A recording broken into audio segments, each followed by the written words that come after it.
Welcome to our channel. నేను మీ master Durga Prasad. Pawan Kalyan ఎన్నికల affidavit ఒకసారి చూసినట్లయితే మనకు అర్థమవుతుంది. ఒక ఇంటి బాధ్యతలు, ఒక సంస్థను నడిపినప్పుడు కానీ, ఒక ఇంటిని నడిపినప్పుడు ఎన్ని బరువు బాధ్యతలు అంటుంటారు.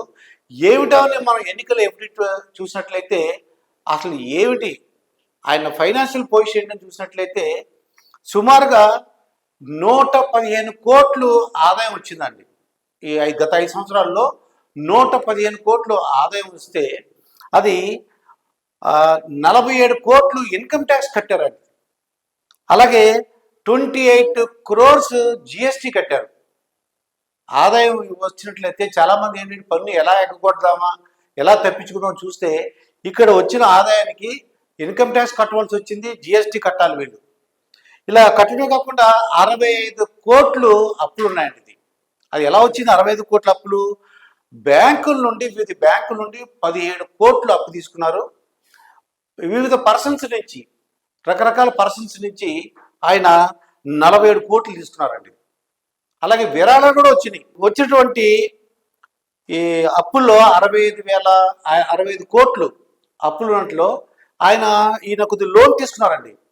ఎవరి దగ్గర లోన్ తీసుకున్నారో ఒకసారి చూద్దాం. అక్కడ ఈ డిఫరెంట్ పర్సన్స్ దగ్గర ఈవెన్ ఎన్ని చూసినా మైత్రి మూవీ మేకర్స్, ప్రవీణ్ కుమార్, ఎర్నేని, ఇవన్నీ చూస్తుంటే మనకి ఈవెన్ చాలా ఆశ్చర్యకొలిపోయి, అంటే చాలా విచిత్రంగా ఉందన్నమాట. ఎందుకంటే ఎంత బాధ అనిపించిందంటే సొంత వదిన గారి దగ్గర కూడా డబ్బులు తీసుకున్నారని ఈయన.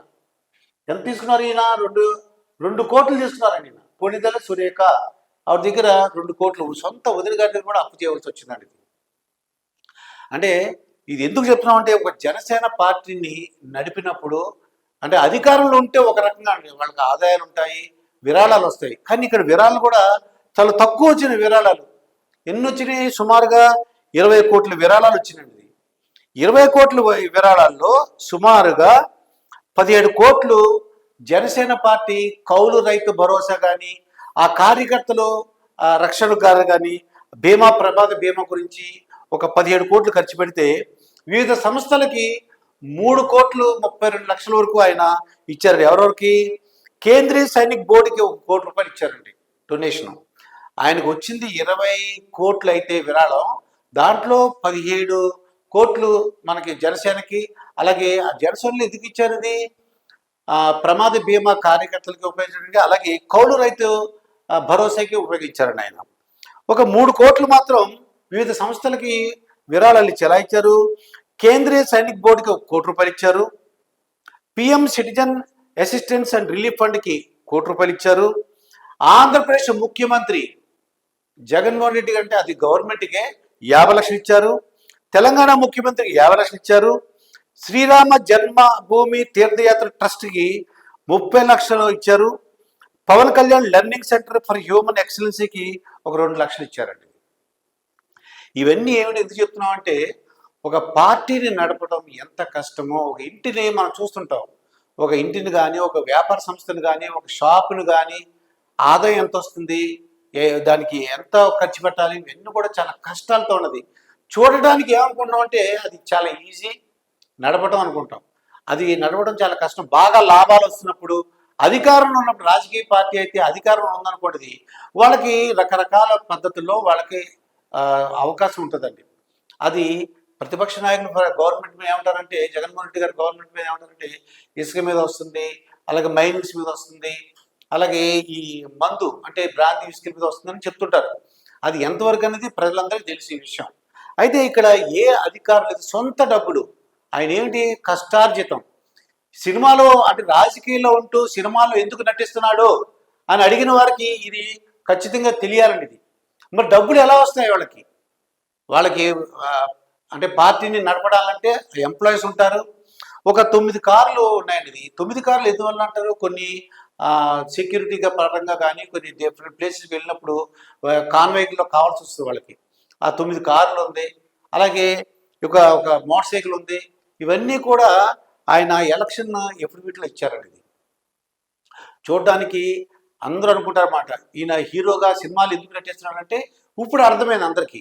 ఎందుకు నటిస్తున్నారంటే పార్టీని నడపాలి, దాంట్లో ఎంత డబ్బులు వచ్చింది, ఎంత ఇన్కమ్ ట్యాక్స్ కట్టారు, జిఎస్టీ ఎంత కట్టారు, అలాగే వివిధ విరాళాలు ఎంత వచ్చినాయి, దాని నుంచి ఎవరెవరికి ఇచ్చారు, ఇవన్నీ కూడా మనకు తెలిసినట్లయితే అతి బాధాకరమని చెప్పాను మీకు ఇందాక. ఏం చెప్పాము, మనకి వదిన గారి దగ్గర కూడా తీసుకోవాల్సి వచ్చిందండి. ఇక్కడ చూసినట్లయితే విజయలక్ష్మి వాళ్ళ దగ్గర 8 crores, Harika and Hasini creators దగ్గరేమో 6 crores 35 lakhs, lead IT India private limited దగ్గర 6 crores, ఎంవిఆర్ఎస్ ప్రసాద్ దగ్గర 3 crores 50 lakhs, Enneni Naveen 5 crores 50 lakhs, M Praveen Kumar 3 crores, Mythri movie makers 3 crores, Sri Yashwant financiers 3 crores, Rahul వాళ్ళ దగ్గర 2 crores 80 lakhs, M V R S Prasad Hindu undivided family వాళ్ళ దగ్గర 2 crores, మన వదిన దగ్గర కొణిదెల సురేఖ గారి దగ్గర 2 crores, కోటిమరెడ్డి సాహిత్య రెడ్డి గారి దగ్గర 50 lakhs కూడా తీసుకున్నారు. అదే లింగారెడ్డి లలిత దగ్గర 50 lakhs తీసుకున్నారు. ఏ దయాకర్ దగ్గర 45 lakhs తీసుకున్నారు. డివివి ఎంటర్టైన్మెంట్స్ దగ్గర 10 lakhs తీసుకున్నారండి. ఇవన్నీ చూసినట్లయితే 46 crores 70 lakhs ఇంత అప్పులు ఉన్నాయి. అవే కాకుండా బ్యాంకులు కూడా 17 crores తీసుకున్నారండి బ్యాంకుల నుంచి. ఇవన్నీ పర్సనల్ లోన్స్ సుమారుగా ఉన్నట్టే. అలాగే ఆయన ఈ వారాహి యాత్ర మాత్రం వారాహి మీద తన పేరు మీద ఏదని చెప్పారు. చూడడానికి అందరికీ అధికారంలోకి రావాలని రాజకీయ నాయకులు అందరూ కూడా ఏమనుకుంటారంటే, వాళ్ళు ఒక వ్యాపారాన్ని వాళ్ళకున్న వ్యాపారాలన్నీ కూడా కాపాడుకోవడానికి లేదా డబ్బులు సంపాదించుకోవడానికి అనుకుంటారు ప్రజలు. ఇక్కడ నిజంగా పవన్ కళ్యాణ్ గారు తన సొంతంగా అంటే తన సొంత డబ్బులు ఖర్చు పెడుతూ 10 మందికి సహాయం చేయడం ఉద్దేశంతోనే ఆయన త్యాగాలు చేసినట్టుగా మనకు అనిపిస్తుంది. అది ప్రజలు నిర్ణయిస్తారు. ఆయన చేసిన కష్టం కానీ ఆయన చేసిన త్యాగం కానీ గుర్తిస్తారా గుర్తించకపోతారా మనకు తెలుస్తుంది. మనకి అతి త్వరలో మనకి జూన్ 4వ తారీఖున మన రిజల్ట్స్ వస్తాయి కాబట్టి ఆ రోజు తెలుస్తుంది మనకి. ఇక్కడ ముఖ్యంగా మనం చూడవలసింది ఏంటంటే, అధికారంలో ఉన్న వాళ్ళకైతే చాలా మనకి అవకాశం ఉంది. వాళ్ళకి వివిధ రకాలుగా వాళ్ళకి ఆదాయం వస్తుంది. అలాగే విరాళాలు కూడా ఎక్కువ వస్తాయండి అధికారంలో ఉన్న వాళ్ళకి. ప్రతిపక్షం వాళ్ళకి తక్కువ ఉంటాయి. మనందరికి తెలిసిన విషయం. ఒక పార్టీ నడపడం ఇంటి నడపడం చాలా కష్టం అని తెలిసిందండి. ఇది మరొక వీడియోతో మీ ముందుంటాను. మీ మాస్టర్ దుర్గా ప్రసాద్.